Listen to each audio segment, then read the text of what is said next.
Okay so हमारी journey start हो चुकी है एंड स्टार्ट हुए काफ़ी टाइम हो चुका है। मैं बहुत लेट वीडियो बना रही हूँ एंड बताना चाहूँगी हमने जर्नी स्टार्ट की थी चंडीगढ़ से, लखनऊ से। कुछ हमारे साथ जो हमारे फ्रेंड्स हैं वो दिल्ली से भी चढ़े थे एंड फाइनली हम पहुँच चुके हैं टिहरी डैम। एंड अब हम अपने होटल में चेक इन करने वाले हैं।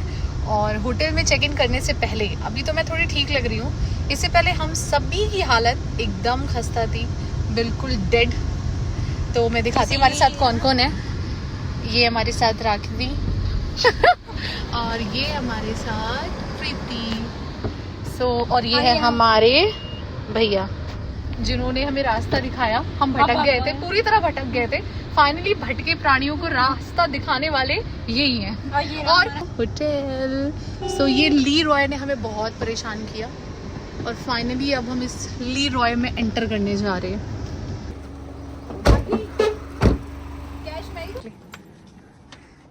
ये है हमारा hotel reception of Le Roi and वो है हमारी फ्लोटिंग हट्स जहाँ पे हमें जाना है। दिख रहा है आप सब लोगों को, ये है हमारा डेस्टिनेशन एंड ये है हमारा टिहरी डैम। एक्चुअली डैम इससे 12 किलोमीटर अलग जगह पे है, बट जहाँ पे हमें स्टे करना है फ्लोटिंग हट्स में वही जगह ये है और ये है इनका reception area. Let's check it out. Check in करते हैं, चेक इन करने के बाद we will enter. Finally start होती है यहाँ से हमारी चेक इन और मैं जा रही हूँ अंदर। जैसे ही एंट्री गेट के अंदर पहुँचते हैं सबसे पहले मिलती है एक वेलकम ड्रिंक को लेते ही मैं जाती हूँ, अपनी आईडी शेयर करती हूँ और हम तीनों लोग अपनी चेक इन करवाते हैं क्योंकि इस ट्रिप पे मैं अकेली नहीं थी। आप देख चुके हैं ऑलरेडी, वी हैव 3 फ्रेंड्स। आगे बढ़ते हैं। अब हम वहाँ उस लोकेशन पे पहुँच रहे हैं जहाँ से हमें बोट मिलने वाली है क्योंकि मेन रिसेप्शन से आधे किलोमीटर की दूरी है। और हाँ, एक सबसे इम्पॉर्टेंट चीज़, आपको कोई भी वहाँ तक नहीं पहुँचाएगा, इनकी कोई जिम्मेदारी नहीं है, आपको खुद अपनी कैब से वहाँ तक पहुँचना होता है। उसके बाद एक बोट लेने आती है जो बोट आपको आपकी मेन लोकेशन जो फ्लोटिंग हट्स है वहाँ तक लेकर जाती है। और ये दिख रही हैं हमारी फ्लोटिंग हट्स जहाँ पर हम आज के लिए ठहरने वाले हैं। बहुत ही ज़्यादा एक्सपेंसिव है। सिर्फ एक दिन का जो पैसा है वो 20,000 रुपीज़ हमने पे किया है और ये सिर्फ और सिर्फ कुछ आवर्स के लिए है। और अब बारी आती है हमारे रूम व्यू की। तो रूम हमें मिला था नंबर 7 और रूम बेहद ही खूबसूरत था। रूम देखकर तो हमारा दिल बाग बाग हो गया और 20,000 हमारे माइंड से निकल गया। हम रूम को एंजॉय कर रहे थे। पूरा वुडन टेक्सचर दिया हुआ था, बहुत ही अच्छा था। कूलिंग भी ठीक थी, लेकिन हाँ, थोड़ा सा टेम्परेचर जून मंथ में गर्म होता है और वहाँ पर ह्यूमिडिटी काफ़ी ज़्यादा थी, तो बाहर बहुत ज़्यादा गर्मी थी, लेकिन रूम के अंदर ठीक था माहौल।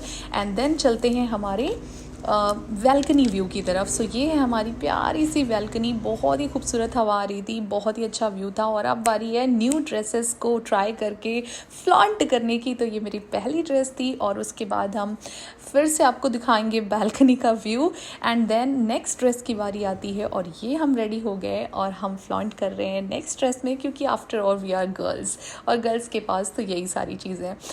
गाइज अब बस आप व्यू देखो, इतना खूबसूरत व्यू था। मालदीव की पूरी फीलिंग आ रही थी। ये फ्लोटिंग हट्स बिल्कुल वैसा ही फीलिंग दे रही थी एंड हमने बहुत सारी अच्छी अच्छी पिक्चर्स क्लिक करवाएं। और उसके बाद अगर आप ऐसी जगह पर आए हो, समुद्र पानी के पास आए हो और आप साड़ी में फ्लॉन्ट ना करो तब तो बेकार है। तो मैंने ट्राई की एक बहुत ही मजेंटा पिंक शेड में प्यारी सी साड़ी, जो कि इंडियन वेयर थी बट ट्रेडिशनल टच दे रही थी, जैसा कि आप देख सकते हो। एंड बहुत अच्छा ग्रेसफुल वाइब्रेंट कलर्स आ रहे थे। एंड सिर्फ एक ही नहीं, मैंने सेकंड साड़ी भी ट्राई की थी जो कि पर्पल कलर की थी एंड ये कलर भी बहुत खूबसूरत लग रहा था। वहाँ की लोकेशन के साथ कलर कॉम्बिनेशन कंट्रास्ट बहुत ही खूबसूरत जा रहा था। और शायद मैं भी थोड़ी बहुत खूबसूरत दिख रही हूँ, मेरे को तो लग रही हूँ, बाकी तो आपको बताना है। कमेंट में ज़रूर बताइएगा कि मैं कैसी लग रही हूँ। एंड हाँ, हम लोगों ने साड़ी को स्विच किया था, एक उन्होंने ट्राई की फिर मैंने ट्राई की एंड हम लोग साड़ीज़ में फ्लॉन्ट कर रहे थे। जो दूसरी थी उसने नहीं पहनी थी। और उसके बाद इवनिंग टाइम आता है, हम रिलैक्स हुए, हमने फिर से कपड़े चेंज किए और उसके बाद हम इवनिंग सपर के लिए रेडी हो गए। सपर लेने के बाद हम वहाँ पर व्यू ले रहे थे, मज़े ले रहे थे, बहुत सारी फ़ोटोज़ क्लिक करवाई, बहुत सारे वीडियोस बनवाए, बहुत सारी फ्लॉन्टिंग की, बड़ा ही मज़ा आ रहा था। और ये देख सकते हो किसी लड़कियों की थोड़ी थोड़ी ऐसी पिक्चर्स, तो बहुत सारी अच्छी अच्छी सीनरीज थी एंड बहुत अच्छा व्यू था। अब बारी आती है नाइट व्यू की, और सबसे इम्पॉर्टेंट चीज़, वहाँ पर नाइट व्यू बहुत ही खूबसूरत था क्योंकि सारी हर्ट्स जगमगा रही थी, ब्लू एंड ग्रीन लाइट्स समुद्र के अंदर बहुत सुंदर लग रही थी। और सबसे इम्पॉर्टेंट चीज़ जो आपको यहाँ से मैं आपको जूम करके दिखाऊंगी, और वो है हमारा डोबरा ब्रिज। तो ये वहाँ का मेन फेमस ब्रिज है, और डोबरा चाटी जगह पे भी हम हैं। तो लेक से जो डोबरा का व्यू था बहुत ही खूबसूरत था। और अब हम रेडी हो गए लाइव म्यूज़िक के लिए। तो हम तीनों ने अलग अलग कलर की ड्रेसेस पहनी थी। राखी दी ने रेड पहनी थी, मैंने ब्लैक पहनी थी, और प्रीति ने पहनी थी वाइट कलर, और तीनों ही बहुत खूबसूरत लग रहे थे, आप देख सकते हो। तो हमने लाइव म्यूज़िक का इंजॉयमेंट किया, एक्सपीरियंस लिया। फिर हमने सोचा व्हाई नॉट अस, हम भी थोड़ा सा सिंगिंग कर लेते हैं। तो थोड़ा सा सुनाई दिया होगा आपको, थोड़ी सी गंदी सिंगिंग चल रही थी क्योंकि माइक का मुझे बिल्कुल अंदाज़ा नहीं था, बट मैंने फिर भी ट्राई किया। और उसके बाद हम गर्ल्स हैं आफ्टर ऑल, तो डांस तो बनता है। सो फिर हम तीनों ने डांस किया। वैसे वहाँ पे बहुत सारी गैदरिंग थी, बहुत सारे कपल्स आए हुए थे, बहुत सारे यंगस्टर्स थे। तो वहाँ पर हमने खूब सारी मस्ती की, और उसके बाद हमने डिनर किया। डिनर के बाद अब बारी आती है, अभी तो पार्टी शुरू हुई है, सो अब बारी आती है और भी ज़्यादा डांस करने की। लेकिन हाँ, वो ड्रिंक थी, कोल्ड ड्रिंक थी, वो ड्रिंक्स नहीं थी, डोंट वरी। सो अब हमारी बारी आती डांस की, और ये देखो फ्लॉप हो गया, ये हो गई चॉप, क्योंकि हमारा सॉन्ग ही बंद हो गया। एंड अब इसके बाद रात में हम सो गए, 3 बजे के करीब हम सोए। और उसके बाद फिर हम रात सुबह के लिए रेडी हो गए, ब्रेकफास्ट किया, और हमने बाय बाय कर दिया। बाय बाय टेहरी डैम को बाय बाय करते हुए हमने एक प्यारी सी वीडियो बनवाई, और बहुत सारी मस्ती के साथ, यादों के साथ हम चल पड़े अपनी नेक्स्ट लोकेशन के लिए। तो ये लोकेशन बहुत अच्छी थी जो आने वाली है, लेकिन उससे पहले फिर से हमें बोट लेने आई थी जो हमें वहाँ तक पहुँचाएगी, और वहाँ से फिर से हमारी गाड़ी हमारा वेट कर रही थी जो हमें चेक इन तक लेकर जाने वाली थी। पहले ये व्यू देखो गाइस, बहुत अच्छा लग रहा था। फिर हमने वहाँ पर एट लास्ट वहाँ पर पहुँचकर फ़ोटोज़ ली, और उसके बाद मैं निकल गई फॉर द नेक्स्ट लोकेशन। तो गेस करो नेक्स्ट लोकेशन कौन सी है? नेक्स्ट लोकेशन है यस ऋषिकेश।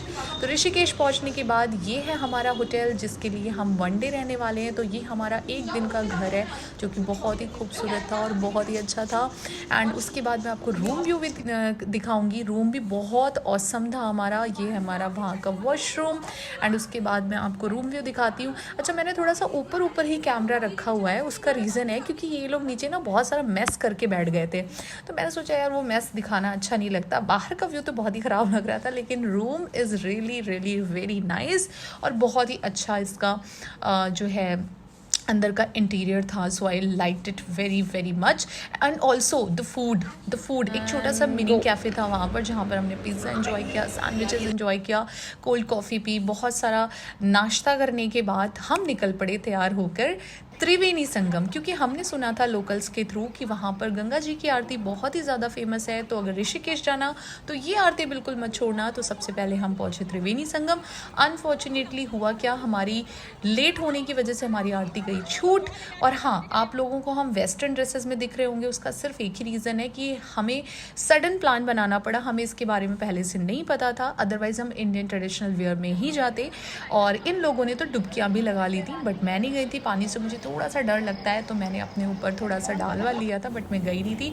उसके बाद हम पहुँचे नेक्स्ट लोकेशन के लिए, क्योंकि हमें भूख लगी हुई थी और रात का 10 बज गया था। तो ये आप देख सकते हो स्काई कैफ़े जो है गंगा नदी के पास, यहाँ से भी गंगा जी का बहुत खूबसूरत व्यू आता है। और ये जो सामने पुल दिख रहा है, ये है जानकी सेतु पुल, और इसके सामने टेम्पल था शिव जी का। बहुत ही सुंदर लोकेशन थी।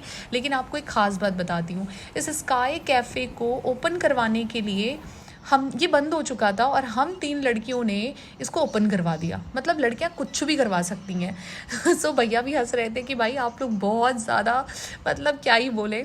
और उसके बाद हम सो गए। फिर मैं सुबह उठी, नेक्स्ट डे हमारा कुछ और प्लान था। अभी ब्रेकफास्ट टाइम चल रहा है, ब्रेकफास्ट किया। ब्रेकफास्ट करने के बाद हमने स्कूटी हायर की और हम निकल पड़ी हमारी नेक्स्ट लोकेशन, जो कि थी सीक्रेट वाटरफॉल्स।